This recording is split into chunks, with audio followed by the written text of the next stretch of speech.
Part 18. Tetangga masa kecil yang meresahkan. Waktu menunjukkan pukul 4:25 WIB sore. Mas Arfan pun memarkirkan mobilnya di halaman rumah ayah dan bunda. Saat ia turun dari kendaraan roda 4 itu, Kak Citra langsung menghampirinya. Sungguh, ini pemandangan yang tidak pernah terpikirkan sebelumnya. Aku hanya melihat kedua orang itu dari balik jendela. Setelah Kak Citra tadi beranjak dari rumah, Bunda memberitahukan sesuatu yang membuatku sangat terkejut. Ternyata wanita itu telah bercerai dari suaminya karena adanya orang ketiga dalam rumah tangga mereka. Suami Kak Citra memilih menikah lagi dengan alasan ingin mendapatkan keturunan. Hampir 5 tahun pernikahan Kak Citra dan mantan suaminya, tetapi belum dikaruniai momongan. Sedangkan orang tua laki-laki yang pernah menikahinya itu ingin segera memiliki penerus. Mantan suami Kak Citra adalah anak tunggal. Seketika, aku mengingat Mas Arfan yang juga merupakan anak satu-satunya. Apakah semua orang tua akan bertindak seperti mantan mertua Kak Citra jika belum memiliki cucu sebagai penerus? Apa mereka akan meminta sang anak menikah lagi jika belum menghasilkan keturunan? Mas Arfan pernah berkata kalau kedua orang tuanya ingin segera menimang cucu. Apakah aku dapat memenuhi harapan orang tua Mas Arfan dalam waktu dekat ini? Jika kenyataannya aku belum mampu mewujudkan harapan keluarganya, mungkinkah mereka akan meminta anak laki-lakinya tersebut menikah lagi? Tidak, aku harus tetap optimis sebagai menantu yang bisa membahagiakan mertua.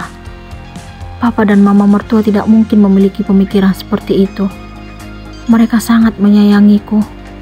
Lagipun, Mas Arfan juga mengaku tulus mencintaiku sejak dulu. Kenapa aku berpikiran yang tidak-tidak setelah mengetahui jalan hidup Kak Citra? Tidak semua orang tua berpikiran seperti mantan mertua wanita tersebut. Aku harus menepiskan jauh-jauh pikiran tidak mengenakan itu. Aku harus yakin bahwa dalam waktu dekat ini akan segera memberikan kabar gembira kepada papa dan mama mertua.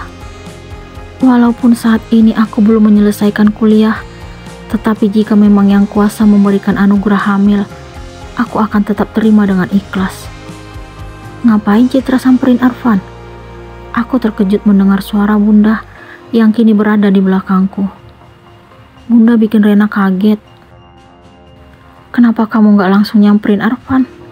Kenapa malah ngintip dari sini? Bunda tampak serius. Gimana mau nyamperin, Bun? Kak Citra langsung manggil Mas Arfan tadi. Kamu gak cemburu? Kenapa Bunda bertanya seperti itu? Sama sekali enggak, Bun. Aku tetap menutupi apa yang kurasakan sebenarnya. Kenapa? Kamu masih belum ikhlas nikah dengan Arfan? Apaan sih, Bun? Rena gak mau bahas ini. Aku tetap mengelak dari topik pembicaraan. Kamu harus ingat, Citra itu janda. Terus, kamu tadi cerita ke Bunda kalau dulu Citra sangat mengagumi Arfan. Hati-hati, zaman sekarang tidak sedikit cewek yang berbuat nekat menjadi perebut suami orang. Aku terdiam mendengar penuturan Bunda. Walaupun kamu dijodohkan dengan Arfan, tapi dia cinta banget sama kamu, sayang. Jadi, hargai perasaan suamimu. Iya, Bun. Rena ngerti. Aku tidak sanggup membayangkan jika apa yang Bunda ucapkan benar terjadi. Apalagi saat ini, aku telah memiliki perasaan lebih terhadap Mas Arfan. Hatiku terasa sakit melihat Mas Arfan berbincang dengan Kak Citra. Kenapa Mas Arfan tidak langsung memasuki rumah ayah dan Bunda? Ia seolah-olah menikmati pertemuannya dengan wanita itu. Aku makin penasaran dengan gadis yang dulu mengungkapkan perasaannya kepada Mas Arfan. Apa mungkin Kak Citra? Malam ini, aku sedikit kesal terhadap Mas Arfan. Sejak tiba di rumah orang tuanya, aku memilih lebih banyak diam. Setelah makan malam bersama, aku langsung menuju kamar. Kejadian tadi sore saat masih di rumah ayah dan Bunda membuatku ingin marah kepadanya. Tetapi aku mengurungkan niat itu. karena ingin mencari tahu tentang kedekatannya dengan Kak Citra. Setelah selesai berbincang dengan Kak Citra, Mas Arfan langsung berpamitan kepada ayah dan bunda. Lalu kami segera meninggalkan rumah orang tuaku tersebut.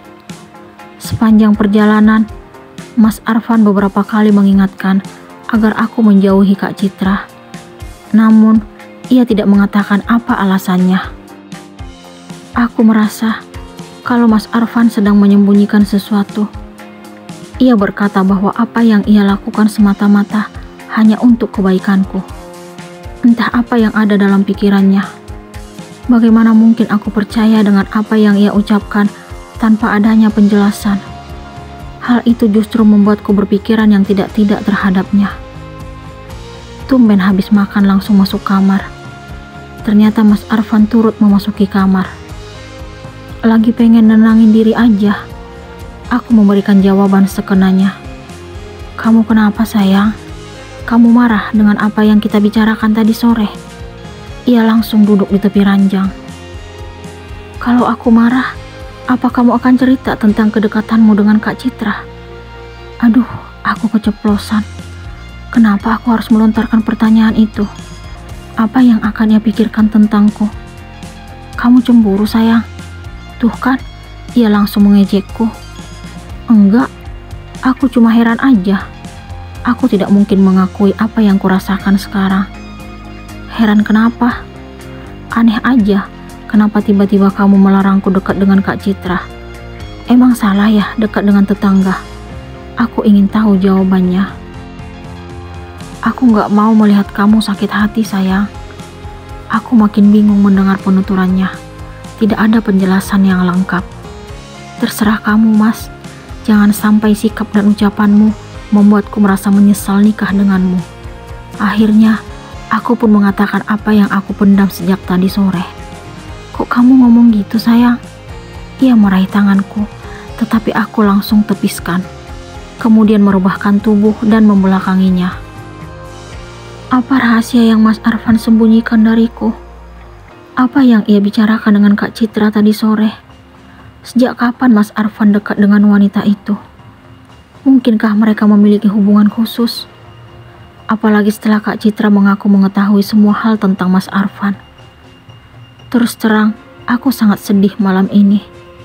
Saat aku mulai merasakan sesuatu yang berbeda terhadap Mas Arfan, ia justru membalasnya dengan hal yang membingungkan. Apa mungkin cintanya selama ini hanya sebatas ambisi untuk memilikiku? Namun kenyataannya, ia menyimpan harapan bersama wanita lain. Tanpa diminta, bening kristal kini jatuh dari mataku hingga membasahi pipi. Aku segera menutup tubuh dari ujung kaki sampai ujung kepala dengan selimut, supaya Mas Arfan tidak mengetahui kalau aku sedang tidak baik-baik saja. Aku kecewa terhadapnya. Sayang, kamu kenapa? Ia merebahkan diri di belakangku, lalu memintaku berbalik arah, tetapi tidak kuhiraukan. Aku mau tidur. Aku hanya memberikan balasan itu. Suara kamu kok berubah? Kamu nangis sayang? Ia pun berhasil meraih tubuhku hingga melihat ke arahnya. Ia menyibakkan selimut yang menutupi wajahku. Ia kembali membuatku luluh. Ia mengusap air mataku, lalu mencium kening dan pipiku secara bergantian. Jika melihat sikap yang ia tunjukkan, aku ingin menopiskan kecurigaan kedekatannya dengan Kak Citra. Namun, mengingat ucapan Kak Citra, aku tetap curiga kepada Mas Arfan. Apa kamu ingin tahu kenapa aku memintamu menjauhi Citra? Mas Arfan kembali membuka suara. Aku hanya mengangguk. Sebenarnya, Citra tetap mengharapkan aku hingga sekarang. Sungguh, pengakuannya bagaikan cambuk bagiku. Bagaimana mungkin suamiku masih diharapkan wanita lain yang juga merupakan tetangga masa kecilku? Apa yang ada dalam pikirannya? Apa ia melakukan itu karena statusnya yang tidak memiliki suami lagi? Kenapa ia tega berbuat seperti itu? Apa yang akan Renata lakukan kepada Citra?